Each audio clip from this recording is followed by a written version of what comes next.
전제와 같이 부어진 인생이라고 하는 제목으로 함께 하나님의 말씀의 은혜를 나눠보려고 합니다. 우리가 영화나 드라마 같은 작품들을 보면 많은 배우들이 등장합니다. 그런데 그 많은 배우들을 보면 우리가 이름을 아는 배우가 있는가 하면 이름을 모르는 배우들이 있습니다. 참 많이 나와서 딱 보면 저 사람이라고 하는 거, 어디에 나왔어, 어느 작품에 나왔어 하는 것들을 알지만 정작 그 사람의 실제 이름을 모르는 경우들이 있어요. 그런 사람들은 거의 대부분 조연의 역할을 감당한 사람들입니다. 그러니까 주연은 누구나가 다 알죠. 작품에서 나오는 배역의 이름도 알고 그 사람의 실제 인물의 이름도 압니다. 그러나 조연들은 그 배역에 나타난 배역의 이름만 외우지 실제 이름을 잘 외우는 경우들은 없는 것 같습니다. 그럼에도 불구하고 정말로 좋은 작품에 있어서 필요한 것은 좋은 조연이라고 이야기들을 하죠. 그래서 정말로 빛나는 조연이 있을 때에 비로소 그 작품은 빛이 나는 것 같습니다. 사실 주인공은 그렇게 별 차이 없습니다. 물론 차이가 날 수 있겠죠. 그러나 보통 대부분의 주인공은 키 크고 잘생겼습니다. 여자인 경우에는 굉장히 예쁘죠.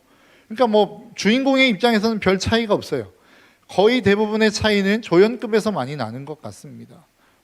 제가 정말로 재밌게 봤던, 얼마 전까지 재밌게 봤던 사랑의 불시착 이런 드라마를 보면 표치수라고 하는 조연이 있지 않았습니까? 그런 사람들이 있으니까 그때그때 너무나도 재밌게 볼 수 있는 상황이 되는 게 아니냐라고 하는 겁니다. 여러분, 우리가 신약 성경을 딱 놓고 보면 누가 여러분들에게 있어서 가장 먼저 떠오르십니까?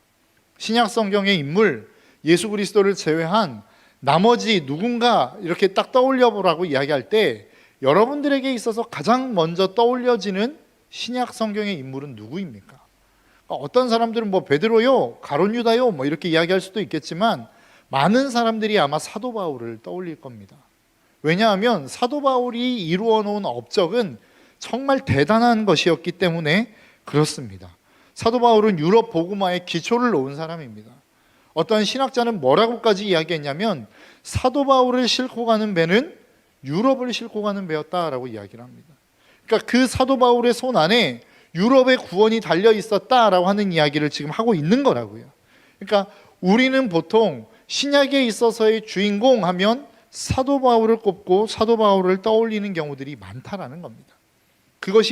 그러나 그게 오늘날의 시대에 있어서 보니까 그렇지, 여러분 한번 잘 생각해 보면 사도 바울이 그 당시를 살았던 시대에 주류가 아니었음을 잘 알 수 있습니다.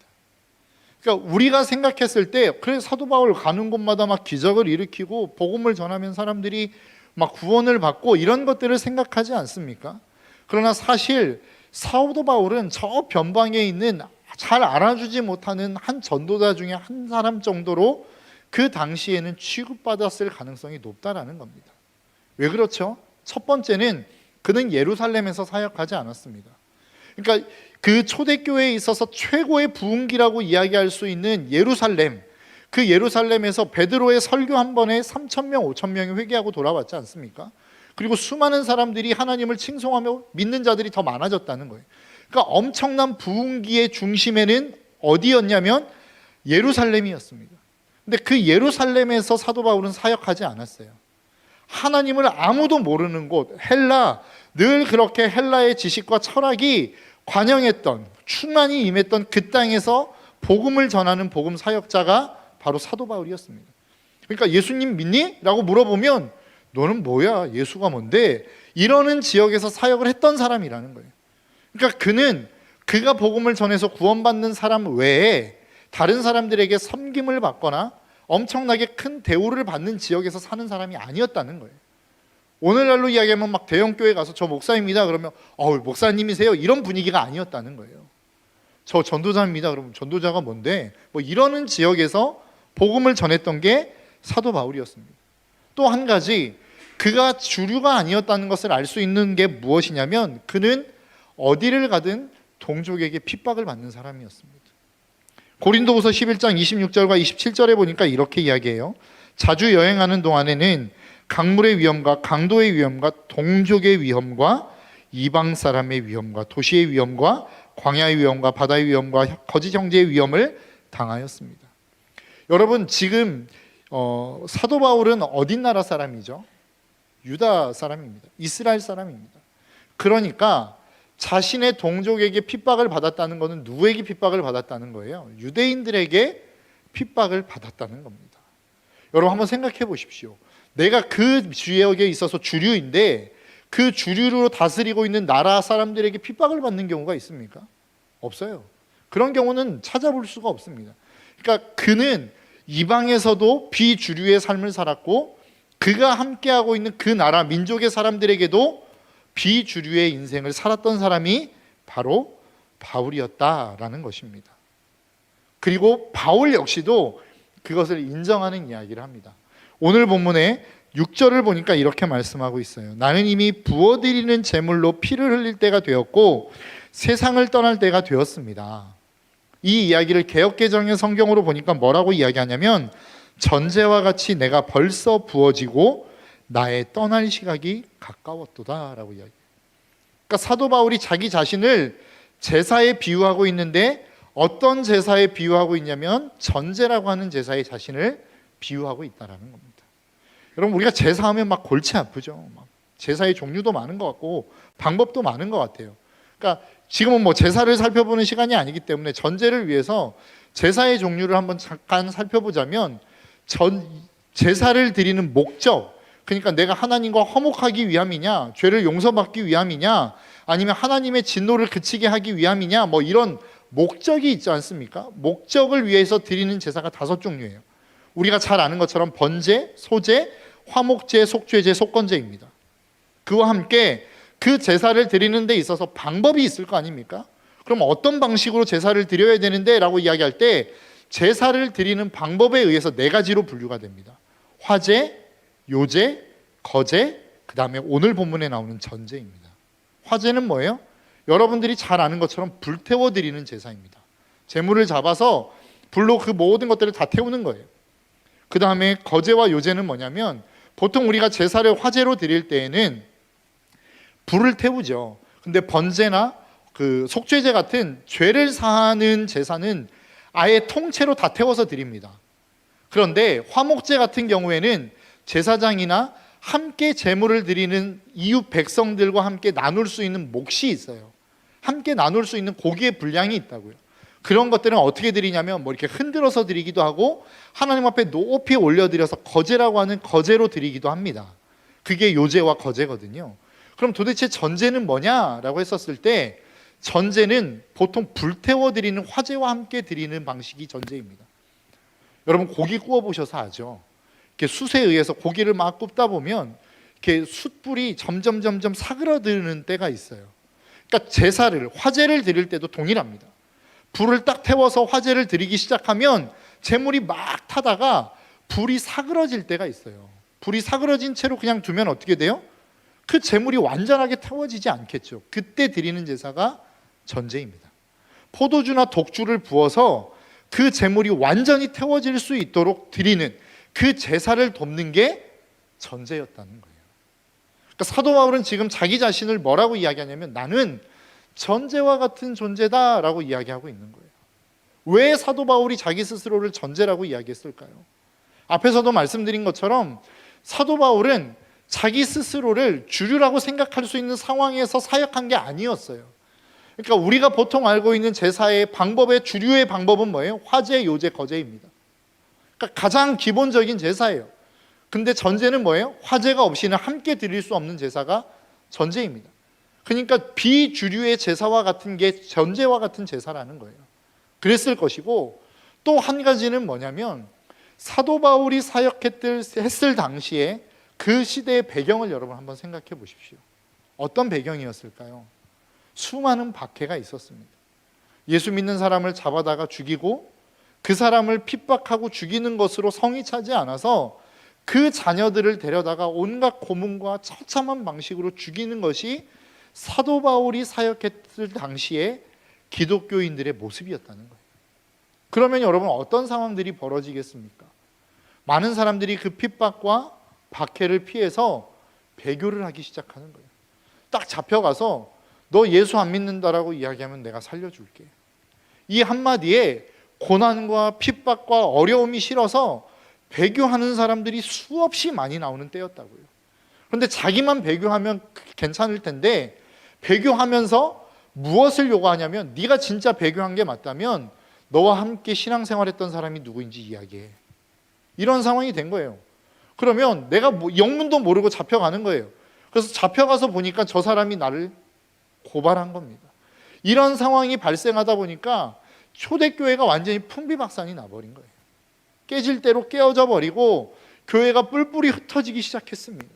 그러니까 교회가 그렇게 부흥하고 왕성했던 그때를 이제는 넘어서서 교회가 이제는 자취도 감춰버리는 상황이 계속해서 발생하기 시작한 거라고요. 그러니까 오늘 제사로 이야기하자면 그 모든 교회의 불씨가 꺼져가는 때에 사도 바울이 지금 그 모든 사역을 감당하고 있었다라고 하는 겁니다. 그때 사도 바울이 했던 사역이 무엇입니까? 자기 자신을 드리는 사역을 했다는 거예요. 여러분, 오늘날의 시대를 여러분 한번 생각해 보시겠습니까? 오늘날의 시대가 어떻습니까? 그나마 우리 한국 교회가 많은 사람들로 하여금 칭찬도 받았던 것 같아요. 그런데 코로나를 겪고 오면서 어떤 상황이 벌어졌어요? 이제 나는 예수 믿습니다 라고 하는 이야기를 하기가 부끄러워져 버린 시대가 되었어요. 예수님 믿어요 라고 하는 말을 쉽게 입 밖으로 꺼낼 수 없는 시대가 되었다고요. 그러면서 교회를 핍박하거나 교회를 비난하거나 교회를 박해하는 사람 앞에서 그 어떠한 저항 한번 해볼 수 없는 시대를 우리는 지금 살아가고 있다는 겁니다. 그래서 전도는커녕 이제 믿음 있는 사람들까지도 그 믿음을 잃어갈 수밖에 없는 시대를 지금 우리는 살아가고 있는 것 아니겠습니까? 여러분들의 주변을 한번 보십시오. 우리의 주변도 마찬가지예요. 정말로 교세가 약했던 작은 교회는 말할 것도 없고 이제는 대형 교회들조차도 힘든 시대가 되어버렸다라고 이야기하지 않습니까? 한 번도 어린이 교회, 이렇게 우리로 이야기하면 푸른나무 교회, 이런 교회들, 어린이 부서를 한 번도 신경 쓰지 않았던 그 대형 교회들의 주일학교 학생 수가 감소해가고 있다 그래요. 그게 뭐예요? 이제는 더 이상 복음을 전하기도 어려울 뿐더러 그 복음의 불씨가 점점점 희미해져가는 시대를 우리는 지금 살아가고 있다는 겁니다. 그렇다고 한다면 이 시대를 살아가고 있는 우리의 인생 속에서 과연 우리가 무엇을 하며 살아가야 될지 오늘 본문은 사도 바울을 통해서 우리에게 잘 말씀하고 있는 것 같아요. 우리 역시도 전제와 같은 삶을 살아야 되지 않겠습니까? 여러분 한번 생각해 보세요. 우리가 믿음으로 살아가면 세상이 우리를 알아주나요?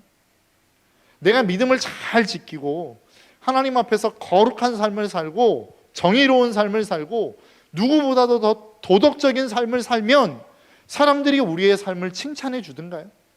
그렇지 않죠. 그렇지 않은 시대를 우리는 살아가고 있어요. 그런데 사도 바울은 어땠다라고 이야기합니까? 그럼에도 불구하고 나는 그런 삶을 살았다라고 오늘 본문에서 사도 바울은 우리에게 말씀하고 있는 것입니다. 그래서 그가 사역했을 당시에 많은 사람들을 뭐라고 이야기하냐면 만났던 사람들에 대해서 이렇게 표현해요. 오늘 본문 4절입니다. 그들은 진리를 듣지 않고 꾸민 이야기에 귀를 기울일 것입니다. 아무리 진리를 선포해도 진리를 듣지 않았다라고 하는 거예요. 그러니까 우리가 생각하는 사도 바울의 모습과는 좀 다르죠.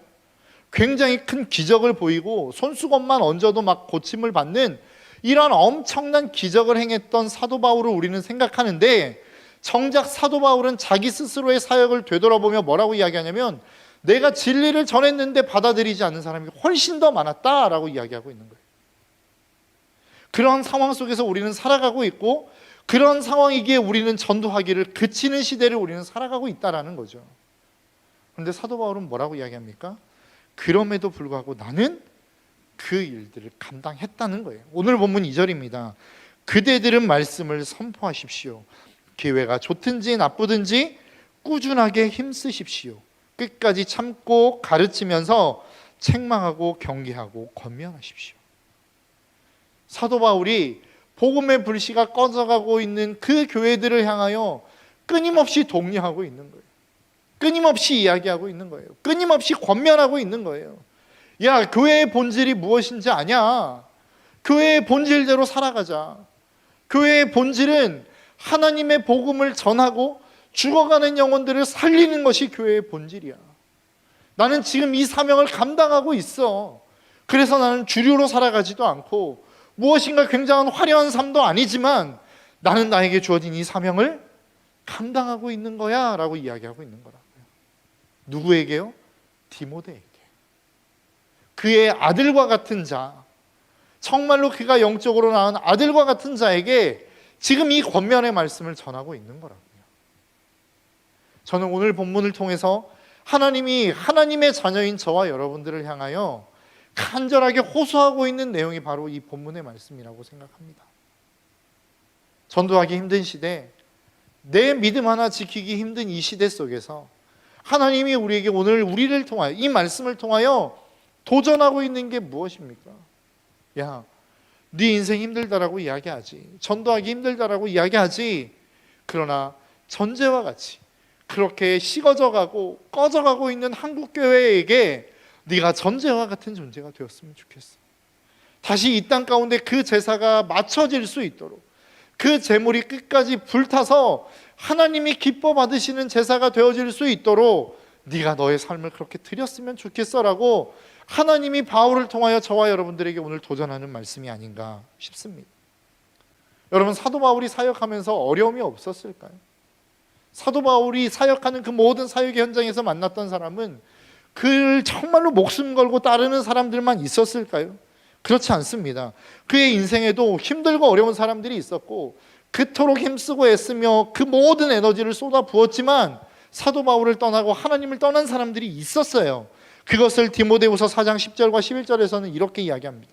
데마는 이 세상을 사랑해서 나를 버리고 데살로니가로 가고, 그레스게는 갈라디아로 가고, 디도는 달마디아로 가고, 누가만 나와 함께 있습니다. 지금 사도 바울이 이야기하는 게 누구입니까? 언급하는 게 몇 명이에요? 총 4명이에요. 데마, 그리고 그레스게, 달마디아, 누가. 이 4명을 언급했는데 이 4명 가운데 지금 몇 명 남았다는 거예요? 1명 남았다는 거예요. 그가 그렇게 믿고 자신의 사역을 맡길 만한 사람이, 그런 사람이라고 생각했던 사람이 4명이었는데 정작 지금 돌아보니까 1명 남았다는 거예요. 퍼센테이지로 따지면 몇 퍼센트입니까? 25%예요. 절반도 못 건진 거예요. 그런데 사도 바울은 뭐라고 이야기해요? 나는 그래도 그 사명을 감당하겠다는 겁니다. 여러분, 우리는 오늘날을 살아가면서 그렇게 이야기해요. 야, 좀 효율적으로 살아야지.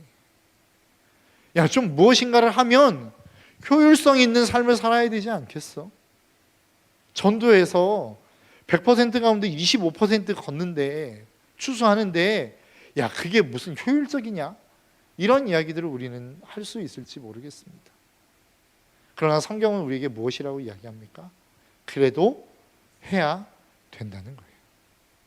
제가 화요일 날 저희 교회에서 목회자 부부, 이 서울 남지방 안에 있는 목회자 부부를 대상으로 전도 세미나를 했습니다.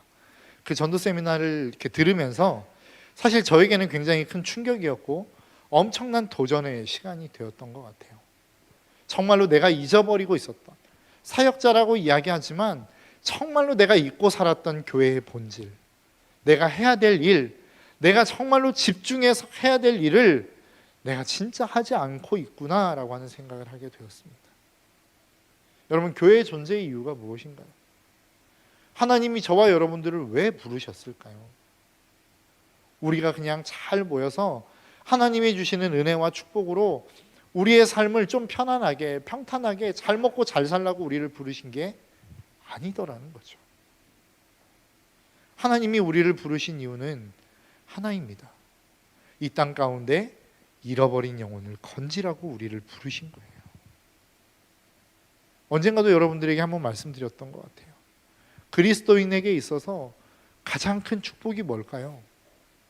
저는 예수를 내 삶의 구주로 영접하고 바로 죽는 게 그리스도인들의 인생에 있어서 가장 큰 축복이라고 생각합니다. 왜요? 구원 받았어요. 근데 여전히 살아가야 되면 우리의 인생에는 여전히 고난이 있고 고통이 있어요. 근데 구원 받는 순간 내가 죽는다고 한다면 그 죽음은 이미 날 구원으로 인도할 뿐만 아니라 이제는 더 이상 고난도 없고 고통도 없는 삶으로 나를 이끌어간다라고 하는 것을 의미하는 거 아니겠습니까? 그러니까 저에게 있어서 물어본다면 야, 그리스도인으로 있어서 이게 그리스도인에게 있어서 가장 큰 축복이 뭐야? 라고 물어본다면 저는 예수 영접하고 바로 죽는 거라고 말하고 싶어요. 그런데 하나님이 우리를 그렇게 남겨두시지 않잖아요. 우리를 이 땅 가운데 살게 하시잖아요. 왜요? 이 땅 가운데 복음을 전해야 될 사명이 있기 때문입니다. 그럼 많은 사람들이 그렇게 이야기할 수 있을지 몰라요. 아, 복음 전하는 거 안 돼요. 복음 전해도 사람들이 듣지도 않아요. 그리고 저는 할 일이 너무 많습니다. 이렇게 이야기할 수 있을지도 모르겠습니다. 그럼에도 불구하고 우리가 꼭 기억해야 될 것은 그것은 하나님의 명령이더라라고 하는 겁니다. 전도는 해도 되고 안 해도 되는 그런 이야기가 아니라 전도는 반드시 해야 될 우리의 사명입니다. 제가 지금 그 전도 세미나를 듣고 와서 고민 중입니다. 어떻게 전도를 할 수 있을까? 저도 개인적으로 전도를 해야 되겠고 또 우리 청년들과 함께 전도를 좀 시작해야 되겠는데 어떠한 방식으로 좀 하는 게 좋을까라고 하는 것들을 고민하고 있어요. 고민해서 결론이 나오면 여러분 적극적으로 그 전도의 현장에 동참해 주시기를 부탁드리겠습니다. 거봐, 아멘 안 할 줄 알았어요. 내가 전도하라고 하면 잘 아멘 안 하더라고. 왜냐하면 쉽지 않기 때문에 그렇습니다. 그러나 우리가 정말로 내년 한 해는 이 하나님의 나라를 세워가고 확장시켜가는 하나님의 사람들을 하나님께로 인도해가는 이 귀한 사명들을 좀 감당하는 한 해가 되었으면 좋겠다라는 마음이 제 안에 있습니다. 여러분 이 일을 위해서 함께 기도해 주시고 또 임원들과 함께 리더들과 함께 저는 이 일들을 감당하기 위해서 함께 머리를 맞대고 고민하려고 합니다. 여러분 이 일들에 적극적으로 동참해 주시기를 부탁드리겠습니다. 말씀을 좀 마무리하려고 합니다. 여러분 사도 바울은 우리가 생각하는 것과 같은 화려한 사역자가 아니었어요. 주류의 사역자는 더더욱 아니었습니다. 수많은 사람들로 하여금 섬김을 받고 인정을 받는 자리는 더더욱 아니었어요. 그럼에도 불구하고 그는 그 사명을 감당하겠다, 그리고 감당해 왔다, 내 마지막 남은 인생을 이것을 위해서 쏟아붓겠다라고 결단하고 있는 거라고요. 그리고 오늘 말씀을 통해서 하나님은 저와 여러분들의 인생 속에 이것을 도전하신다라고 저는 믿습니다. 저와 여러분들의 인생이 정말로 남은 인생 얼마가 될지 모르겠습니다. 100세 인생이라고 100세 시대라고 한다면 앞으로 80세부터 시작해서 70년이 조금 더 못 남은 청년들도 있을지 모르겠어요. 네. 그렇다면 우리의 인생을 무엇을 위해서 살 것인가? 수많은 청년들이 이야기합니다. 진로 때문에 고민이 돼요. 내 인생 어떻게 살아야 될지 고민입니다 라고 이야기합니다. 고민하셔야죠. 그러나 더 큰 고민은 무엇이냐면 내 인생을 하나님 앞에 어떻게 드려야 될지를 고민해야 되지 않겠습니까? 하나님이 우리를 부르신 게 맞다면, 하나님이 우리를 만드신 게 맞다면, 그리고 그 하나님이 우리를 구원하셨고 그 우리를 사용하시기를 원하는 게 맞다고 한다면 여러분 우리는 우리의 인생을 하나님 앞에 어떻게 드려야 될지를 고민해야 되지 않겠습니까? 세상에 갇혀서, 우리의 진로에 갇혀서, 우리의 눈앞에 있는 것들에 갇혀서 하나님이 왜 나를 부르셨는지에 대한 고민을 우리는 다 잊고 살아가는 것 같아요. 왜 내가 이 땅 가운데 존재하고 있는지에 대한 이유를 다 잊고 살아가는 것 같아요. 여러분 이것을 다시 한번 우리의 삶 가운데 회복할 수 있는 우리 청년들이 좀 될 수 있었으면 좋겠습니다. 여러분들의 삶의 이유와 목적, 내가 무엇을 위해서 부르심을 받았는지 이것들이 여러분 안에 다시 한번 명확해지고 그것을 위하여 살아가는 저와 여러분들의 삶이 될 수 있기를 주님의 이름으로 축복합니다. 우리 함께 하나님 앞에 헌신 찬양 올려드리며 나아갔으면 좋겠습니다.